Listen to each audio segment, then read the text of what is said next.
Walmart Type R here. Another video. I'm gonna help you guys get out of depression.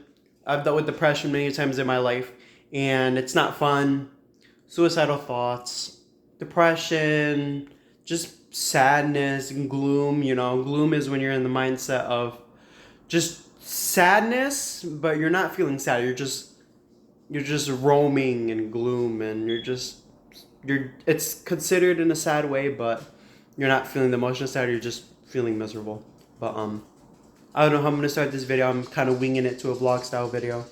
I'm gonna have a little bit of talking points throughout this whole video too. So this video is not organized in any type of way. I'm gonna explain to you guys a little bit about my story and how to get out of this depressive state as I'm working towards it and I'm seeing light through this. This plan is not gonna be perfect. There's times you're gonna feel sad. There's times you're gonna feel upset, and that's perfectly fine. It's perfectly fine to be depressed and sad sometimes. Don't believe this reality that you should be joyful all the time, because that's not true. You're going to have stuff that happens to you. You're going to be sad. You're going to be depressed. It's normal. All right. So this is going to be a vlog style video. You guys most probably won't be seeing my face. But I'm going to give you guys some points. So face your phones down. This is going to be a audio only video. And we're just going to be speaking my mind out as I clean out around the house. Explain a little bit of backstory and get to the points. So let me find somewhere you guys can stay. Let's put you guys over here. So when you're faced with depression in your 20s, you're gonna get caught up with stuff like peer pressure from college people. You're gonna get caught up with coworkers and a lot of different people in this age, and that happens because you're growing in life and you have a job, so you're more vulnerable to becoming in this state because you're interacting more with other people. Would I say more than high school? No, because you're waking up at 9 o'clock in the morning and you're going to bed maybe around like 7, 8 o'clock-ish, because you have school the next day, and this is routine again and again, and then the 2 days off, you want to interact with people. So in high school, for sure, you're interacting the most. So that's when you're going to be your depressive state the most. College, not so much, because you want to be more in solitude, because you're doing homework, you've talked to a lot of people, and now you have the freedom of having your own car, and many of those things. When I was 18 to 17 years old, I lost my father due to suicide, and then at around 19 to 20 years old, I lost my aunt due to suicide also. And during this time, I didn't know how to necessarily react to these situations in my life. I was generally cold, very closed off as stuff happens with this stuff. And I think over time, as friends started leaving and people started dying in my family and all around me, I was seeing all these people dying and stuff like that. It's like you get into this state of gloom and sadness, and I was like that for many, many years. So I decided to pick up something that my dad used to do, which was automotive. And I was working on cars every now and then, learning, trying to be as much as a sponge as possible. And I remember this clearly. I got my first 98 Eclipse. It was white, automatic. I drove it around a lot. I got the attention from the people that I wanted attention from this car, so it made me feel good. I was great. But then as soon as I sold that car, the attention from those people left, and I got to the depressive state again. So at this point in my life, I'm understanding that people leave based on what you have to provide for them, or interest that you have to provide from them. For them, sorry. And you have to realize, this is my number one point, is that you get into the depressive state when you start trying to please people. You need to get out of that mindset of trying to please people. Pleasing people does absolutely nothing for you, and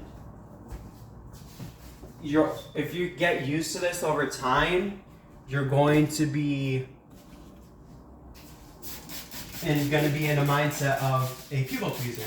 And people don't like people pleasers, trust me. They really, really don't. People pleasing is horrible. It destroys your own self-character, and it can damage your family relationships, because you can come to a point where you're just so constantly willing to please people that you lose your identity of yourself. And I've gotten to that point where I'm so confused on who the fuck am I that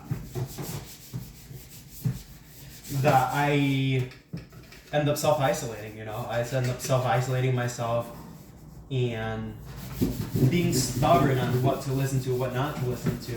Because I was just so focused on trying to please people and what should I do with my life and what can I learn from this situation and that situation. And it's like, one, when are you going to actually take matters into your own hands and take the consequences that you have to take to understand that you don't have to be pleasing these people. You don't have to please them, you just have to live the best life that you want to, not for these people. So at this time in my life, I decided to say, you know, heck with it.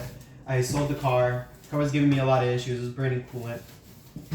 And I said, you know what, I've always wanted a Toyota Celica because these Celicas look so sporty on the inside. They're fuel economical. It's not as fast, but you know what? It gets me from point A to point B. And they're easy to work on. They're Toyotas, so I got myself a Toyota. I got myself a 2003 Toyota Celica. And I love that thing so much because it took me from point A to point B. It was fun to drive, even though it was slow, but the miles that I did to that car, I felt a lot more pleased for doing. And it was a blast. I've had so many friends in the Celica community during that time. And I would pick up my friends all the time, and it would be cheap because the clips, keep in mind, it was turbo and it was only premium gas, you know, and premium gas was probably like $4, or I think at this time probably like $3.75 or something of that sort. So here's my second point. In order to get yourself out of your depressive state, you need to find hobbies that are pleasing for you, not hobbies that are pleasing for others. Like if others are telling you, oh, you should do this, and you don't really want to do it, don't do it. Don't get into the hobby because other people are doing it too. You know, that's the point of my thing I was talking about peer pressure, is that peer pressure can be a pain in the ass when you don't know what the heck you're doing with your life. So don't get into peer pressure. Follow your own ways and be a sponge to all open opportunities so that you can explore yourself. Not because somebody told you to do it, but because you want to experience that for yourself. So that's my second point. So throughout this time, I already broke my table. I was working on the Toyota Celica, and I had to sell that car because I wanted another Eclipse. I'm like, you know what? I want to get another Eclipse again, so I'm just going to sell this car. Over time, I decided not to sell the Celica, and I got myself a Project 98 Eclipse. It was manual, had a 16G turbo, and what else? There wasn't really much done to it, so I decided to say, you know what? I'm going to pour my heart into something for once in my life and see how this goes. So I poured it out, all my hard-working money, working at McDonald's at the time and working at Brandywine at the same time. And putting money into this car to the point where I got it running. I literally got it running. And I would drive it, but I would get to this point where I was driving it from point A to point B to Amazon and Windsor back to Torrington. And it would take me 45 minutes there and back. And it was driving fine until one day I was like, oh, this misfire sounds really, really bad. It sounds like that has a misfire, because every time I try to go to hit boost, it would feel like it was cutting. Oh my god. Let me check compression. So check compression.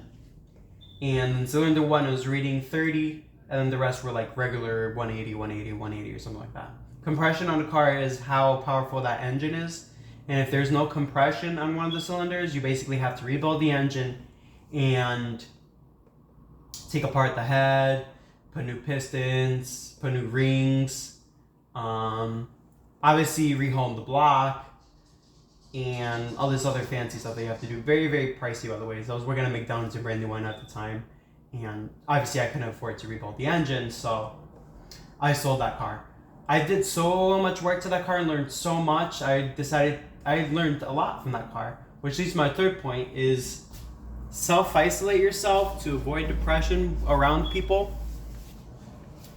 and focus on building your own self Focus on building yourself. Get experience at what you're feeling is like. Okay, so for me, number 3, like 3 out of 10 is my itch for graphic design.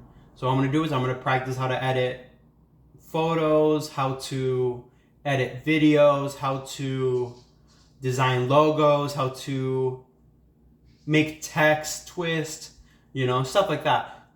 You want to get yourself into the habit of every day learning that skill.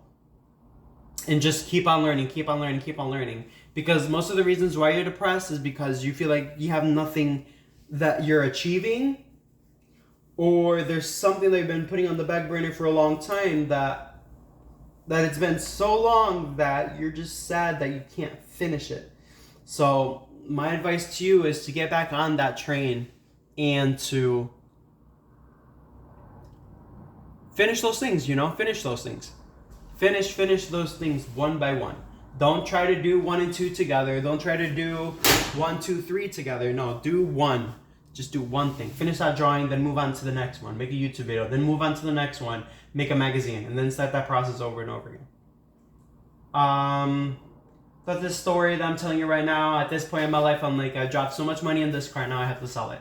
Thankfully, I sold it, it broke even. At this point, I hit a depressive state, and because I think between this point of selling the car and getting it running, I was replacing a clutch. It took me a whole summer.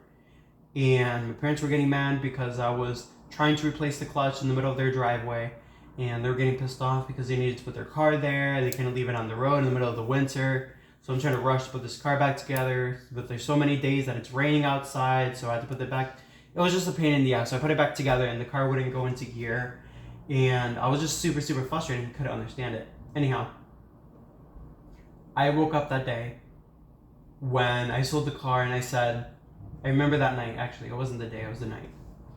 I went to bed and I said, you know what?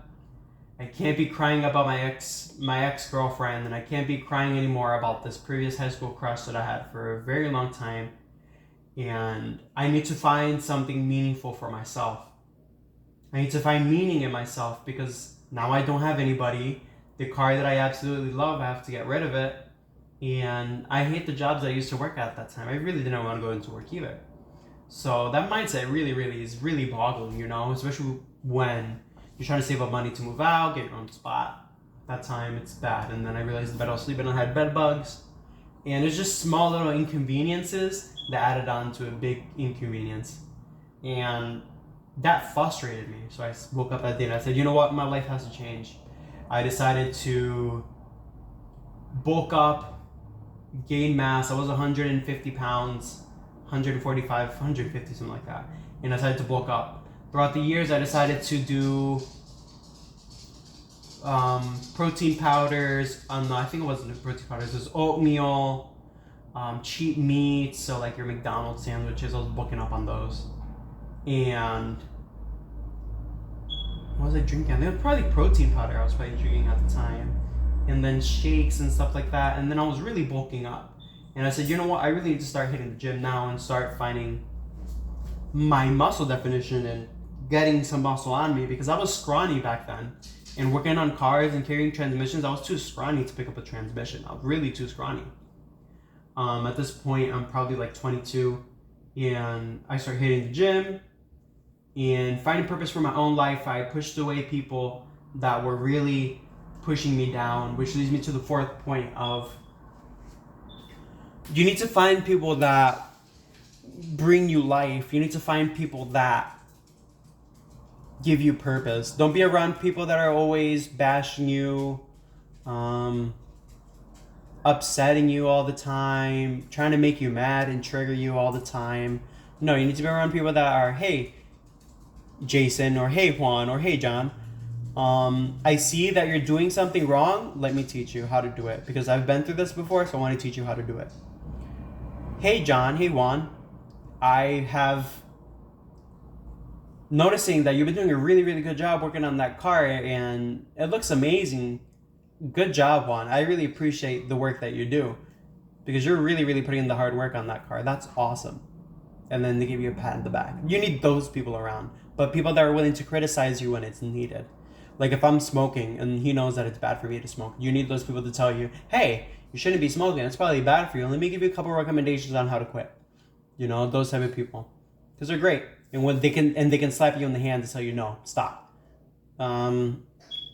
Throughout this time, I realized too that positive reinforcement mentally is super super important. So reassuring these things to yourself, like we're gonna use Jason as an example. Hey Jason, you need to become better. You know, Jason, today's been a great day. Today's gonna be an amazing day, bro. Today's gonna be super super great. Yeah, but I have to pay my rent today. Well, listen, at least you have somewhere to live. You pay rent, and listen, you have another day in your house. And there's people out there that are homeless, people out there that don't eat. You know, just be grateful for what you have. And when you see those people, help them out. You know, which leads me to my third point. Instead of, well, not instead, but positive reinforcement, not only that, but help people. Get into the habit of helping people, not on a daily basis, but on a daily basis of texting and giving them advice for sure, but in a weekly habit of taking one day to say, you know what, I could help this person right now with whatever I know how to do that they don't know how to do, whether that's raking, mechanical work, or stuff like that. So throughout this whole process, I'm going to the gym. Also go to the gym, quick point. Sorry, I had to pause the video for a second. Sorry if this video has been a little bit long, but what was I gonna say? See, no, my mind's going all over the place. Anyhow, sorry if this video's been a little bit long, but I try to give you guys as much points as possible throughout my whole life story, and I'm trying to crunch it all in 20 minutes, so it's not easy, but it's definitely life changing for me. So at this point, when I was 22. I was using positive reinforcement because I had nobody else around me that was trying to give me positive vibes. And I was also using motivation through friends to get me to keep moving. And the third point, I think it was hitting the gym. Like I was saying, hit the gym, hit the gym, hit the gym, or get on a diet at least, or get on a multivitamin. That's the least you can do, is get on a multivitamin as a man and a multivitamin as a woman. Get on those. They're super, super important. So throughout this time, it was like this for like a year and a half, and I started becoming better. I started getting bigger, getting mass, and I said, you know what, maybe I am ready for a relationship now, because at this point, when I lost Eclipse and I lost the Celica, I was dating people, but there weren't the people for me. Either they were too emotional, or they were very up and down, or they had issues going on with themselves. I didn't want to bring more to the table for them, so I had to break off those relationships. And I still wasn't over my high school crush.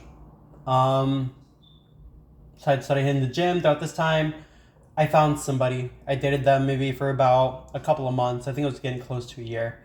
And I realized that I had found another escape for myself, and that was lust. And when you're depressed, which leads me to my point number 6, is that you start lusting for people around in your life because you're trying to find the good escape, and people find escapes when you're in depressive states.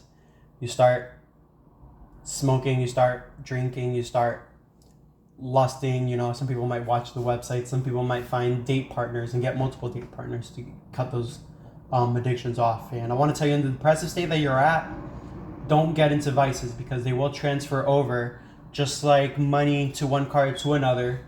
It's the same thing, you're just transferring it to a different account. Don't get into vices. Do not get into vices. I quit smoking as soon as I hit that depressive state when I was in my 20s, going into 22. And I decided to stop drinking too, for the most part. Yesterday I almost actually got a bottle, but that didn't happen, thankfully, because I have that positive reinforcement in me telling me that life is, it's good. You know, you're just hitting a rough patch right now, so don't get into vices. So throughout this time, I broke off that relationship due to lust, and I just wasn't feeling the relationship anymore because she was being very negative, very derogative, and bringing me down a lot. So I said, no, I don't want this relationship anymore. Kept on following through with my life. And I said, you know what? I need to get a car because at this point I really need to start moving forward with my life and doing something instead of being in a depressive state. But at this point, between my 20s and 22, I was fixing it. I was fixing it for the better of myself. And I got a silver Celica with 210,000 miles on it. It had a little bit of rust when I got it. I'll be honest, it had a little bit of rust, but it ran strong. So I got the car for maybe $1,500. He said $1,200, keep the $300 for registration, stuff like that. He was super nice. So I got it, learned how to drive stick in it. Well, no, I knew how to drive stick. The black Celica was the one that I learned how to drive stick on.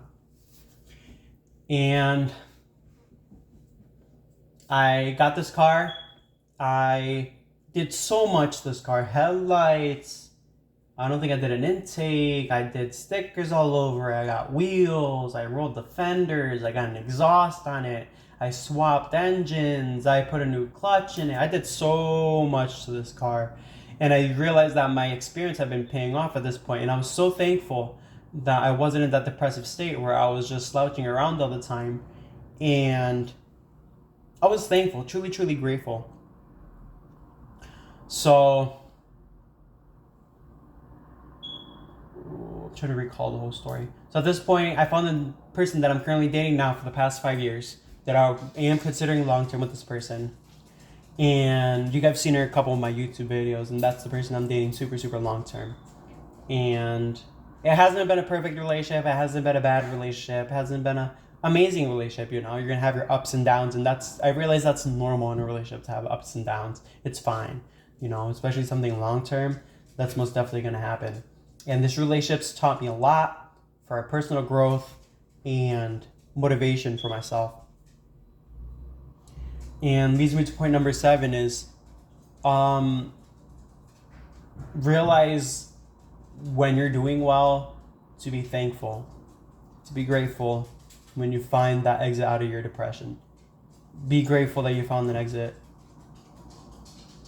Be happy, stay motivated, and look back to those moments, because those moments are the ones that develop the backbone for you, and they were the ones that set you up for success in the first place when you were sad and upset.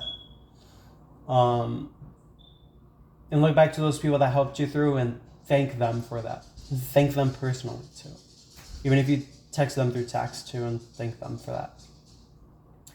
To this point right now in my life, I'm turning 26, and I'm proud to say that for the most part, I'm not going to say it's night and day difference, but for the most part, I've got myself out of that depressive state. And it's due to that positive reinforcement.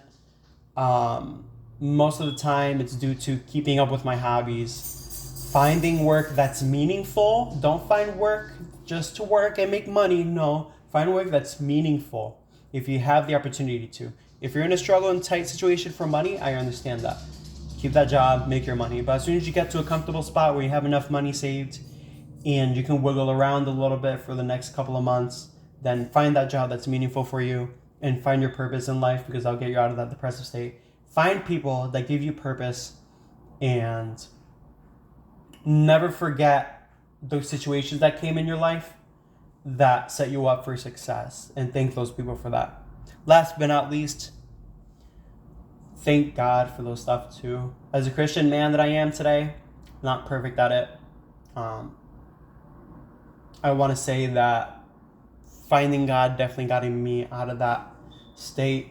Praying, reading, and getting to know Him got me out of that state. And I got to thank all the glory to Him, because He was probably watching me throughout that whole process and had everything else planned out for the better. So you have to thank Him, because He knows. He knows for sure what you're going through, and He wants you to seek Him. Peace out, guys. Love you.